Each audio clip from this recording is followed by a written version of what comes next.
Buenos días. Bueno, clase 10 del curso de JavaScript. Vamos a comenzar. Hoy lo que vamos a estar haciendo es, de alguna forma, seguir trabajando con los conceptos que aprendimos en la clase 9, el concepto de callbacks, el concepto de setTimeout, ¿sí? Y para eso vamos a ir aprendiendo algunos métodos de array que son fundamentales. Yo creo que la clase de hoy es más que importante porque va a cambiar la forma en la que estamos trabajando con los arrays.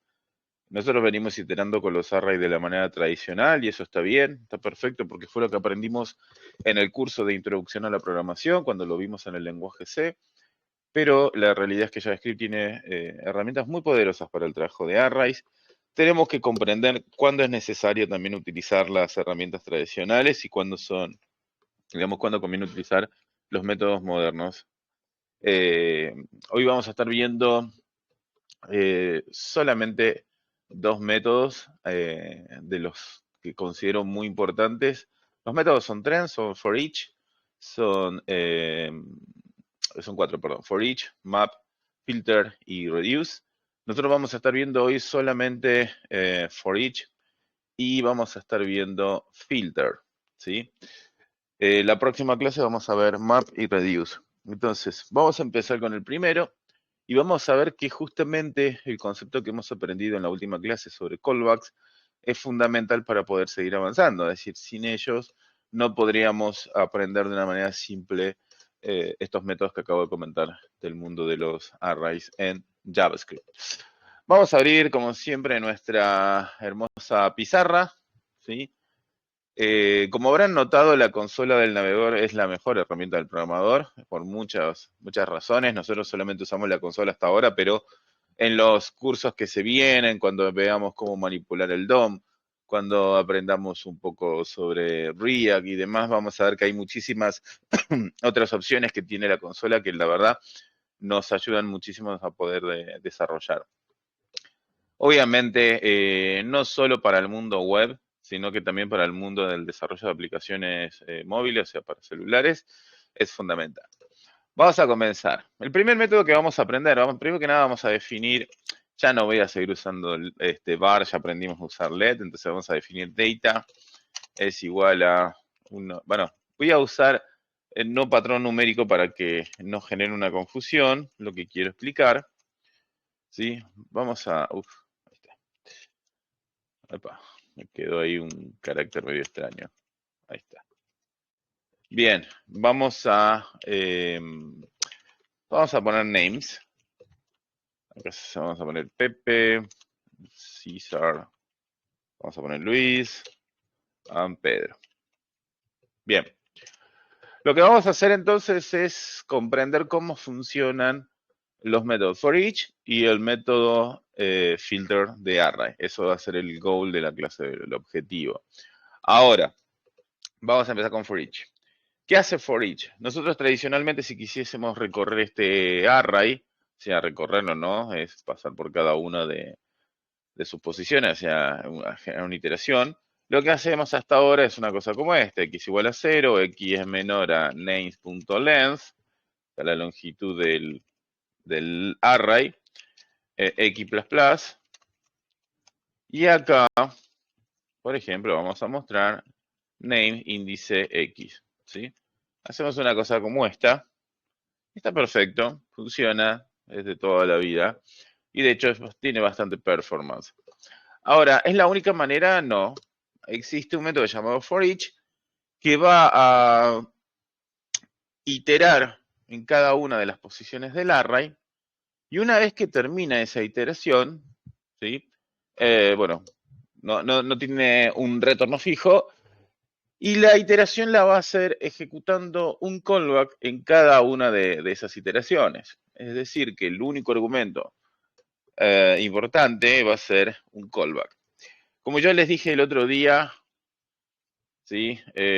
Existe la documentación de la gente de Mozilla. Lo que ustedes quieran aprender, entran acá y lo van a encontrar, ¿sí?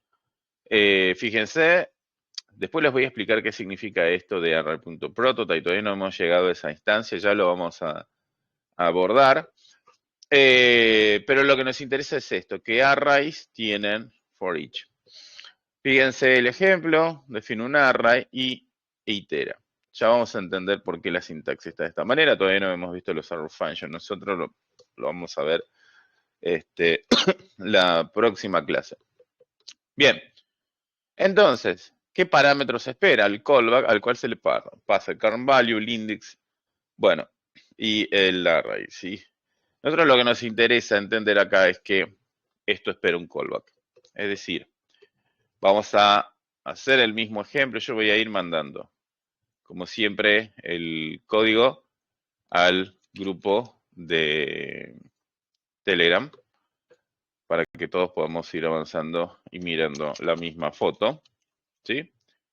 Obviamente todo esto que estamos aprendiendo en la pizarra después lo vamos a aplicar en el código de ejemplo de nuestro mocks de concesionarias con los autos, ¿no? Bueno, entonces, ahora, for each, como les dije, es un método que tienen los array, es decir, cualquier array lo tiene disponible. Y el argumento que espera es un callback, ¿sí? En pocas palabras, ya sabemos, callback igual a función. ¿Qué argumentos se va a enviar a esta función? Bueno, se va a enviar cada uno de los elementos en la iteración, ¿sí? Cada uno de los elementos. Y adicionalmente, esto lo tienen en la parte de sintaxis, se va a enviar el índice. El índice es la posición dentro del array en la que se encuentra. Entonces vamos a poner, por ejemplo, elemento, index. Y vamos a mostrar en pantalla cada una de esas iteraciones. El elemento y el index, ¿sí? Fíjense lo que pasa cuando ejecuto. ¿Qué hace for each? Entonces, bueno, va a recorrer mi array.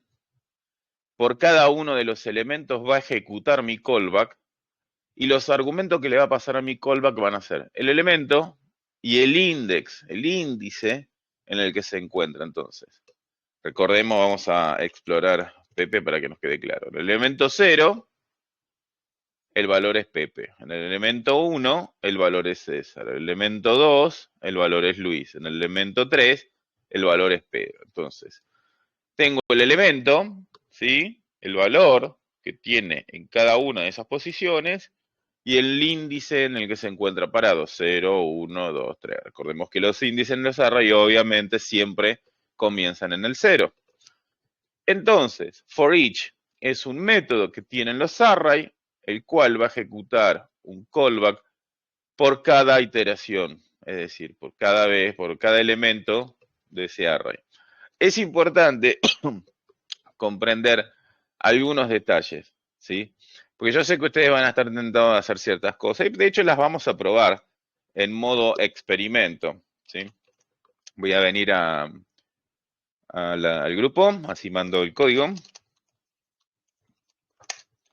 Por cierto, voy a empezar a meter en los videos de YouTube también el link del grupo, aunque está en el canal, ¿sí? El acceso al link del grupo de estudio en Telegram, donde pueden hacer las preguntas y tener todo feedback en tiempo real. Bien, entonces, iteración, vamos viendo cada uno de los elementos, vamos viendo el índice.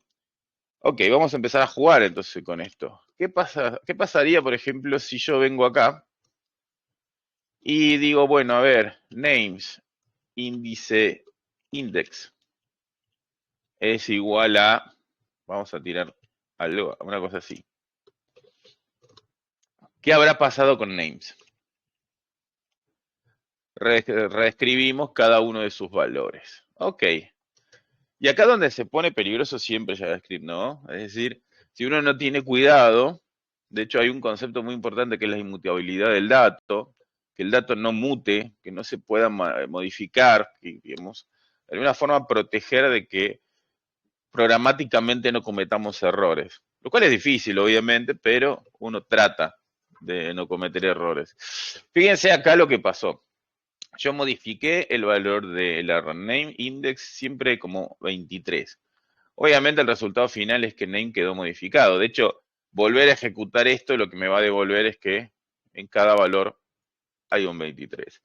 A mí me gustan todas estas pruebas porque de alguna forma nos ayudan a ir comprendiendo, ¿no? ¿Por qué pasa esto? Bueno, es sentido común. El array en este momento de la posición le estoy redefiniendo su valor. ¿Qué pasa si invertimos? Vamos al array original, acá. De hecho, ¿saben qué? Vamos a hacer algo mejor. Esto, obviamente, es lo mismo que esto.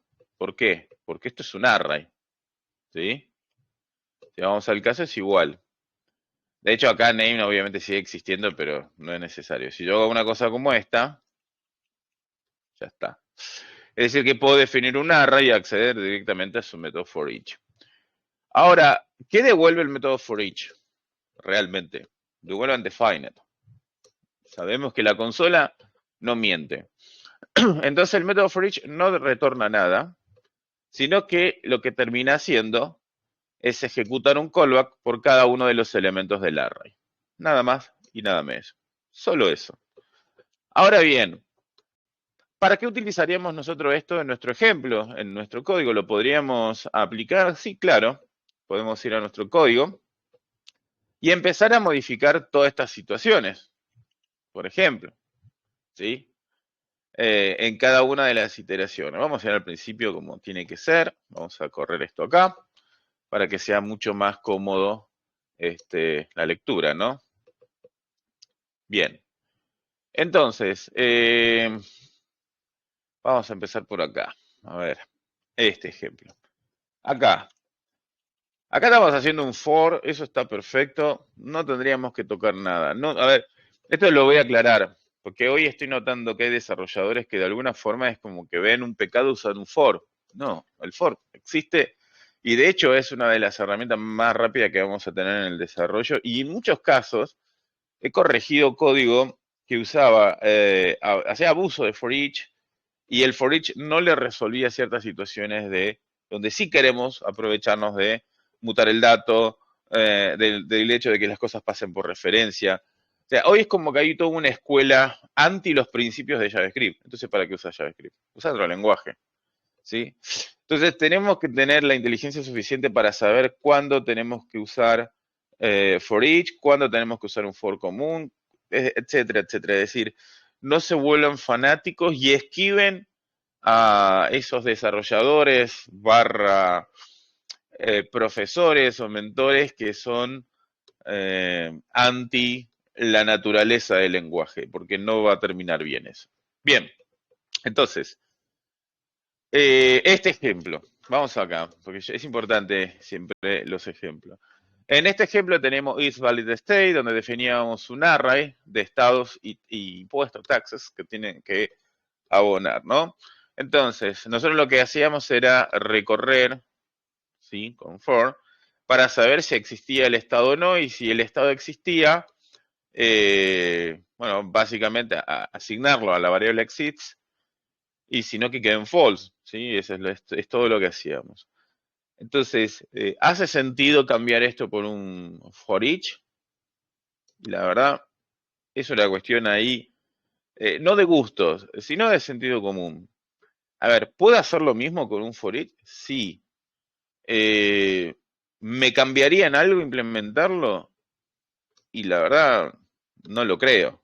No me cambiaría en nada. No por lo menos usando for each, ¿sí? ¿Hay otras herramientas que podría haber usado? Sí, todavía no las hemos aprendido, pero por eso les digo, mientras vamos mirando el código, tenemos que entender cuándo es necesario utilizar un for each, cuándo no, si siempre hace sentido o no. Bien, acá por ejemplo, en Taxes, sabemos lo que estamos haciendo acá es básicamente recorrer el mock de datos, ¿sí? Y para mock data índice de xtax es igual a exist.tax. Lo mismo, ¿hace sentido modificarlo por un for each? Podría, no podría. A ver, ¿puedo hacerlo con un for each? Sí. Puedo venir acá, for each, function, ¿sí? Y básicamente acá sabemos que tenemos el elemento y el index. Entonces, lo que podríamos hacer, y acá voy a aclarar algo, porque esto es importante. Lo voy a hacer en realidad, lo voy a hacer así. Esta vez lo voy a hacer con names para que ustedes lo vean. Bien, recordemos que names había quedado con numeritos, ¿no? De la última prueba que hicimos. Lo que vamos a hacer es, ¿qué pasa si yo hago elemento igual a, porque obviamente es algo que vamos a estar tentados a hacer, a cualquier cosa? Veamos names. En names no se alteró. ¿Esto a qué se debe?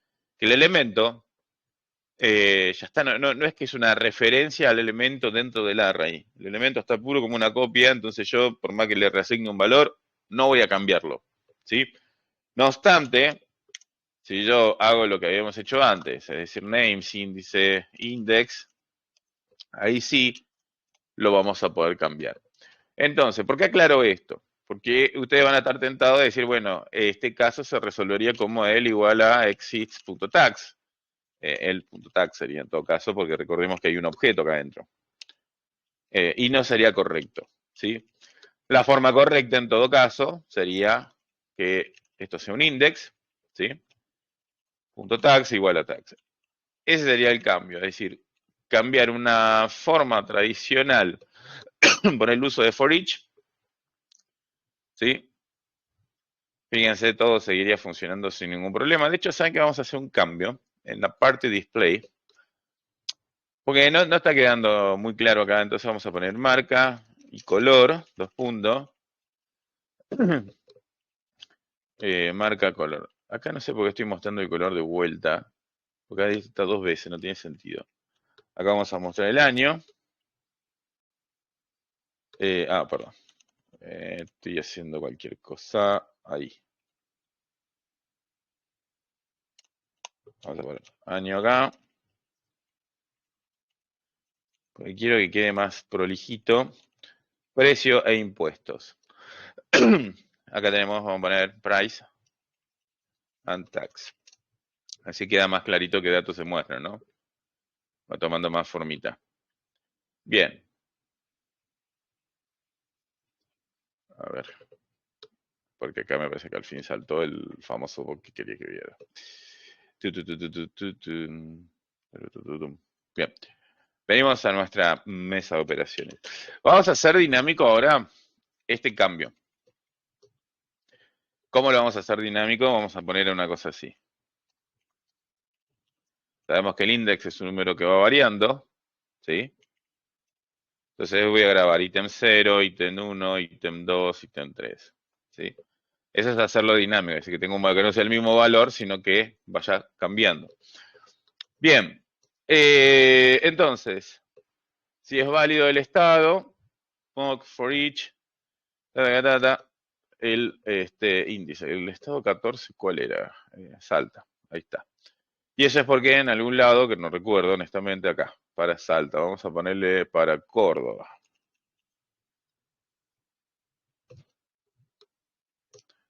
Bien, sigue funcionando. Siempre hay que probar todo lo que vamos modificando, como siempre digo, no seamos malos programadores. Siempre tenemos que testear todo lo que hacemos. Y no solo lo que estamos escribiendo en el momento, esto es una buena aclaración. Hay algo que se llama el efecto mariposa dentro de la programación. ¿Qué es el efecto mariposa? Uno asume que, por ejemplo, ¿no? Yo acabo de venir y modificar esta función, setAccess. Lo único que hice fue cambiar un for tradicional por un for each. Que no hace ningún sentido, la verdad que el cambio no tiene sentido en este momento, pero no importa. Entonces, yo asumo que si toqué esto, no rompí nada. Es una, digamos, asumimos eso, y no está mal, pero la realidad que el efecto mariposa que se dice dentro del mundo del software es que cada cosa que vos haces genera un impacto. Un impacto que, si no conoces la totalidad del cosmos en sí, del universo de tu aplicación, no sabes realmente dónde está impactando. Y aún conociéndola en su totalidad, a veces se nos escapa cuál es el efecto real que tuvo un cambio, ¿sí? Y esto es muy importante porque lo vivo día a día. Yo hace ya más de 26 años que escribo software. Empecé a los 13 años. A esa edad vendí mi primer software escrito por mí en C. para una iglesia, en un software para registrar donaciones y que imprimía ¿no? el recibo. Y desde hace 26 años que me doy cuenta de que cada cosa que hago impacta en alguna parte de mi software. Y tengo que tratar de encontrar dónde impactó y no lo tuve en cuenta. Fueron pasando los años, hoy soy directamente el líder de desarrollos, o sea, manejo varios equipos en distintas industrias y demás. Y ese efecto mariposa trato de entenderlo porque es, digamos, mi trabajo hoy es tratar de comprender el efecto mariposa a la hora de tomar un requerimiento. Decir, bueno, a ver, ¿cómo va a impactar esto realmente lo que vamos a hacer adentro del software? Entonces, no importa la escala, micro, macro, el efecto mariposa existe y tenemos que ser conscientes. Yo acabo de hacer dos cambios. En esta función y en la función que dibuja, ¿sí? Si tuviéramos que decir, bueno, ¿cuál fue el efecto mariposa? ¿Se quedó más lindo? Sí. Ahora me va a obligar siempre a tener cuidado y tener que correr un poco más el scroll porque obviamente al agregar texto, como labels, hizo más grande la línea. Entonces, y esto, por ejemplo, en términos mucho más prácticos es, bueno, hicimos un cambio en el diseño. ¿Cuál fue el impacto? Bueno, el impacto fue que ahora en ciertas resoluciones de teléfono no se va a ver bien. Entonces, ese es el efecto mariposa. Ya lo vamos a ir comprendiendo a medida que avancemos en este curso y en los que se vienen, ¿no? Si me siguen acompañando en los distintos cursos que voy a ir dando, nada. Bueno, continuemos. Entonces, ya hemos visto dónde podíamos agregar lo que acabamos de aprender. Como les digo siempre, no todo tiene que ser una cuestión de modificar por modificar, ¿sí? Donde sí podemos modificarlo, por ejemplo, es en este caso. Acá sí, yo les diría, hace sentido. Hace mucho sentido y de hecho, el uso de for each, por lo general, es para esta situación, donde yo voy a iterar sobre un array de elementos que quiero mostrar en la UI. Entonces, acá sí tiene todo el sentido del mundo de usar un for each function. Y de hecho, fíjense que yo siempre soy prolijo en ese aspecto. Abro y cierro el paréntesis, declaro el callback y ya estructuré. Es una cuestión de costumbre, ¿no? Pero recomiendo que siempre haga eso. El elemento en sí que voy a dibujar, acá puede ser X, Y, puede ser car, póngale el nombre que ustedes quieran. Y lo que quiero dibujar. ¿Y qué es lo que quiero dibujar? Ese auto. Es decir, acá tiene todo el sentido del mundo, porque yo necesito iterar por mi array, tomar cada uno de los elementos de mi array y llamar a showItem para que lo dibuje. No necesito el index para nada, así que ni siquiera voy a declarar que necesito el argumento. Obviamente no declaro lo que no voy a usar, eso es fundamental. Voy a darle a ejecutar y todo sigue funcionando sin ningún problema. Acá sí, fíjense cómo sí hace sentido usar un for each, tiene todo el sentido del mundo, porque este elemento lo que espera es un autito a dibujar. ¿Sí? Bien, ok. Entonces, vamos a ver ahora el otro método de array que le había comentado, que es el método filter. ¿Qué hace filter? Y acá es importante porque yo les estuve hablando de la inmutabilidad del dato y ustedes me dirán, ¿qué carajo será eso?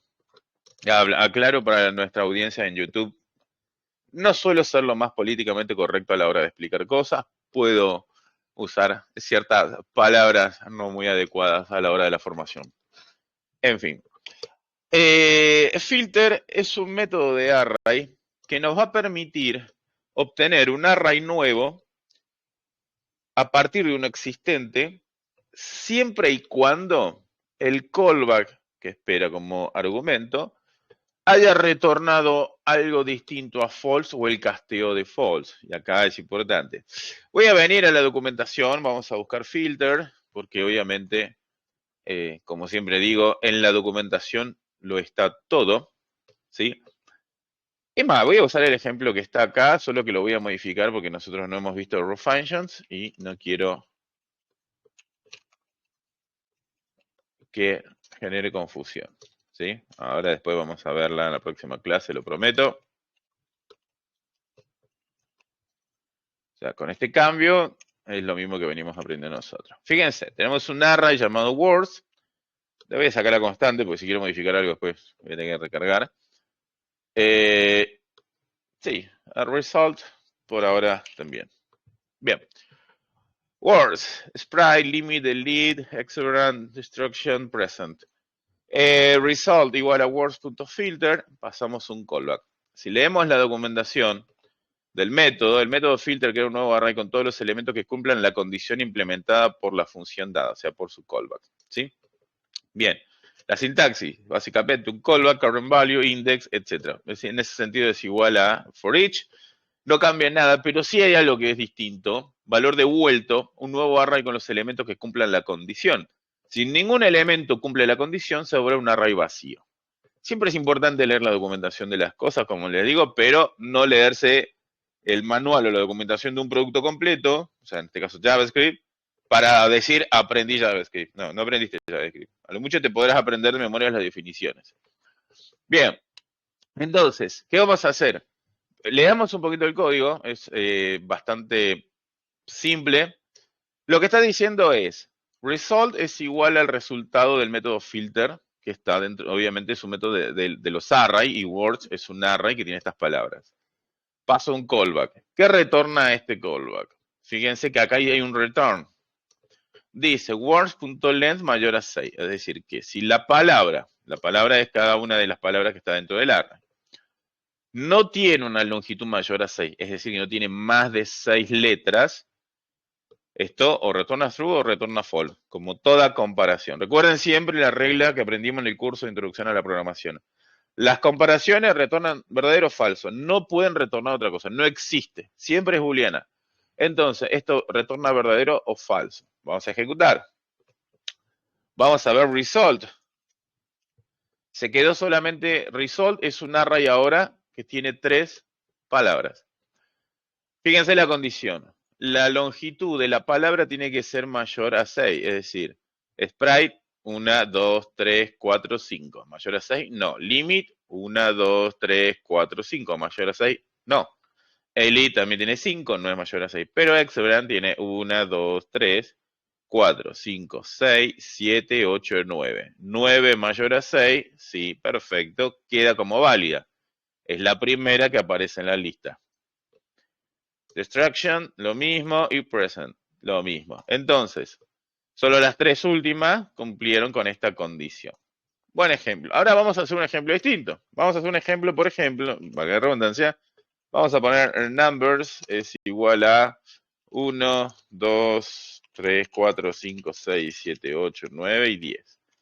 Vamos a hacer un ejemplo y vamos a acudir a algo que habíamos aprendido en su momento en el curso de Introducción a la Programación, que es el operador de módulo, el cual nos permite saber, ¿no?, el resto, o sea, el módulo, ¿no?, es el resto de una división. Es decir, por ejemplo, si hacíamos, no sé, 50 módulo de 2, el resultado era 0. Esto lo usábamos para saber si un número par o impar. Por ejemplo, cualquier número impar va a ser distinto a 0. Cualquier número par, módulo de 2, va a ser 0.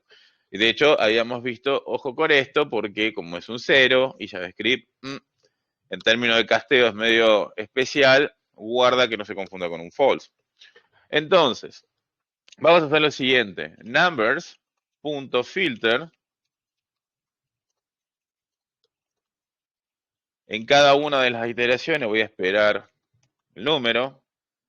Ahora, voy a devolver n módulo de 2.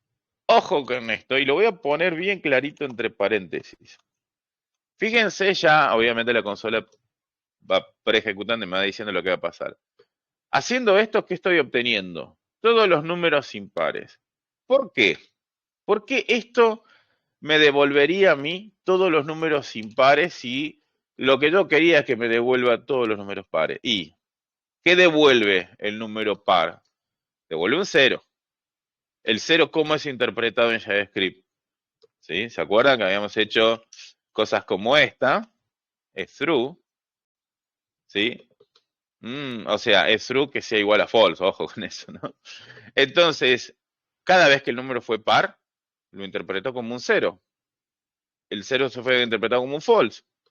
Por lo tanto, si filter me genera un nuevo array, que es lo que me está devolviendo, si solo si el callback devuelve algo distinto a false o un casteo de false, Acá tendría que hacer algo para que me funcione. Claro que sí. Y lo único que hay que hacer es negar, una de las opciones, negar la expresión. Es decir, si es distinto a lo que se está devolviendo acá, ¿qué significa esto? Esto me devolvió 0. En castellano es false. Negar un false es true. Por lo tanto, cada vez que esto devuelve a 0, esto se transforma en false y lo estoy negando.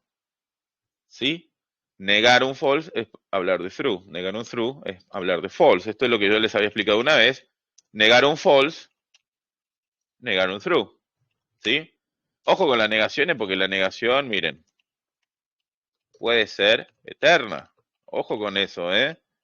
Está la doble negación, la triple negación. Ustedes me dirán, pero ¿por qué haría algo así? Bueno, después vamos a hacer un jueguito de esto, con estas locuras. Bueno, en fin, entonces acá, fíjense cómo pudimos resolver esta cuestión de los números pares e impares, ¿sí? De hecho, vamos a hacer, volver a la declaración de nuestro array. Como siempre le digo, aprovechando que todo puede ser anónimo en JavaScript, yo lo podría resolver de esta forma, bueno, no en una sola línea, pero no por ahora, pero sí en una sola expresión. ¿Mm? Fíjense lo fácil que quedó. O sea, es un poquito JavaScript, ahora todavía no hemos dominado muchos de los conceptos que hacen del día a día. Cuando dominemos en profundidad la server function, algo que vamos a ver la clase que viene, porque sin eso va a costar avanzar. Cuando dominemos las server functions, van a ver cómo realmente en una sola línea podemos hacer cosas impresionantes en JavaScript. Bien, entonces, volviendo a nuestro ejemplo, ¿dónde podríamos aplicar este concepto de filter? Y lo podríamos aplicar tranquilamente. Vamos a volver, por ejemplo, aquí, en esta parte, ¿sí? Porque así, es más, me voy a llevar esta partecita, me voy a llevar la función completa, miren, me la voy a llevar a mi laboratorio, como digo, que es la consola. Bien, entonces yo digo, a ver, isValidState, actualmente, ¿no? Por ejemplo, Buenos Aires, y me devuelve un objetito. Fíjense el código que tenemos actualmente. El código que está ahora, obviamente que funciona y funciona bien. Nada más, o sea, no tiene otra cosa más que una iteración y una comparación. ¿Podríamos utilizar lo que acabamos de aprender para modificarlo? Sí, claro. ¿Qué tendríamos que hacer? Bueno, mira, el exits podríamos modificarlo. Podríamos decir que a partir de ahora es state.filter function y acá me llega el estado, state.name igual a state. ¿Qué haría esto? Vamos a empezar como a devaguear un poquito. Si yo lo hago así como está, ese fue el único cambio. Perdón, es state. Me equivoqué en el código, como esto no me está, obviamente, ahí está. Me devuelve un array, ¿sí? Con el state adentro. Ahora, y si pongo algo válido, devuelve un array vacío, que no está cumpliendo. A ver, acá donde viene el famoso efecto mariposa que yo les explicaba. Al no cumplir exactamente con el comportamiento que tenía previamente la función, estaría rompiendo todos mis ojos. Entonces tengo que volver a emular ese comportamiento. Entonces, ¿qué aprendimos? Que si es vacío el array es porque no encontró nada. Entonces yo podría modificar mi return y decir exist.length es igual a 0, vas a retornar un false. Caso contrario, exist.pop. ¿Qué estoy haciendo ahí? Fíjense que ahora sí obtengo un false cuando paso un estado inválido y el objeto cuando el estado es válido. Lo que estoy diciendo es, mira, vas a retornar, y acá hay una evaluación, y esto es muy común, donde le digo, el array está vacío, o sea, la longitud del array es 0, sí, bueno, entonces de false. Caso contrario, agarra ese array, que tiene datos, que es distinto a 0, por eso tiene datos, y hace un pop. Y acá usted me dice, ¿y ese pop qué es? Muy fácil. Si yo tomo un array, vamos a hacer el ejemplo simple, 1, 2, 3, 4, punto pop, el método pop de los arrays devuelve el último elemento de un array. Por ejemplo, ¿se acuerdan que teníamos el array names? Names.pop, fíjense, me devuelve el último elemento. Ahora, ojo con esto, no es que solamente me lo devuelve, lo quita del array para devolvérmelo y ya no es parte del array. Fíjense, exploro names tiene 4 elementos, hago el pop, me lo devuelve, exploro name y ahora tiene 3 elementos. Si yo hiciese otro pop, me devolvería este elemento. Si yo exploro names de vuelta, ahora hay 2 elementos. Hago otro pop, exploro names, tengo un solo elemento, hago otro pop, exploro names, tengo 0 elementos en el array. Hago otro pop. Cuando no hay elementos en un array, se devuelve undefined del método pop. De la galera aprendimos a usar algo nuevo. El código lo voy a modificar ahora sí para que aproveche el uso de filter. Probamos que todo siga funcionando correctamente, ¿sí? Y así es como hemos aplicado 2 conceptos que hemos aprendido hoy, gracias a los callbacks, obviamente, porque si no sería imposible. ¿Ok? Bien, ahora estoy mandando el código modificado de nuestro mock al grupo de estudio en Telegram. Lo voy a estar, obviamente, también subiendo a Pathfind para que lo puedan ver, tener acceso desde el video en YouTube. Bueno, hasta acá ha sido todo por hoy. Espero que haya sido simple, se hayan divertido. Nos vemos mañana.